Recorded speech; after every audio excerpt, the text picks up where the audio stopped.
Pregnant. That is my story right now. And honestly, Christian single pregnant. there is so much beauty in this situation because one, I thought that I was not able to have kids. Okay, I had PCOS, and I'm saying I had PCOS, and I was having some hormonal issues, and so I thought that I would have issues with conceiving a child. And not only that, the enemy would literally talk to me and tell me that I would never be a mother. So those are the things that the enemy would tell me. And I believe them, but in my heart, I still desire to be a mother, a wife one day. My brothers would always tell me, like, you're going to be such a great mom. Like, you would be such a great mom. And it would hurt every time that they would say it because I'm like, I probably can't even have kids. But that's not true. So anyways, I just think that's so funny that what I thought was not the case. But anyways, I'm gonna keep talking about this because we often see like the result of sin, we see the fruit of sin, or we see somebody talk about it, but we don't discuss what happened to actually get to that sin. We don't talk about the gaps, that the things that happen in between the gaps that could be prevented for other people. And so that's what I plan to do. This will be released in long form because there's so many things that happen as it relates to my journey. However, short form, I fell in love with the counterfeit. He came at a time where I had just moved to Dallas, just, started everything new. Literally came to Dallas with 2 suitcases, a book bag, and my dog. Okay, that's all I came with. I had sold my car when I was in Arizona. I had just got a job when I got here. Somebody had recommended me for a job, and I had literally started building my business right when I got here. And so I would literally go to work and tell people and tell myself, like, I'm here for a good time, not a long time.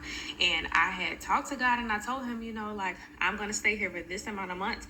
By the time I'm ready to leave, I'm going to have this amount of money that I'm going to put towards to invest in myself. See, women messing up. You're not supposed to talk to God like that.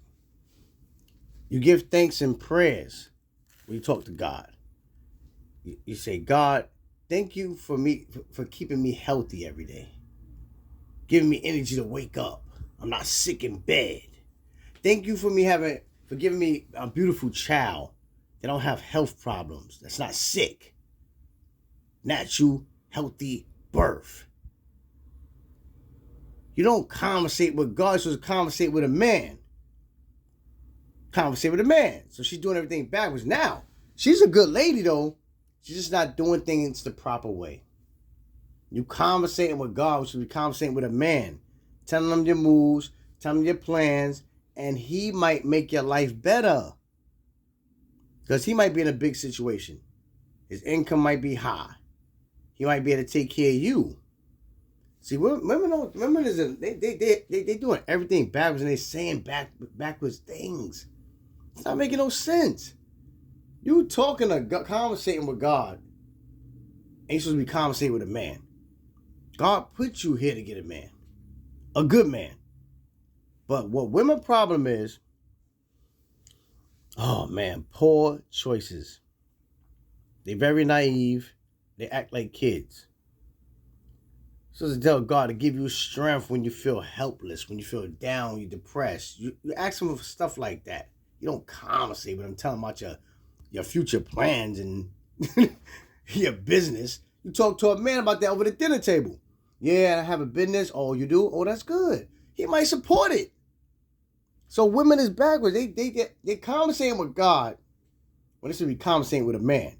So to ask God for forgiveness.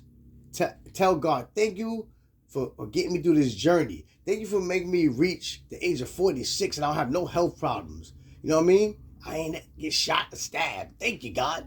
All right, you can give thanks. But to explain all your, like, God, you don't tell God about your business, your business that you're working on and stuff like that. You talk to a man about that. So women do things backwards. And they keep worrying about a man looks too. You have to go by the personality. Women have no morals. You don't tell a guy, nope, I can't sleep with you until we're married. You didn't do that. So you messed up, young lady, but you sound like a nice person.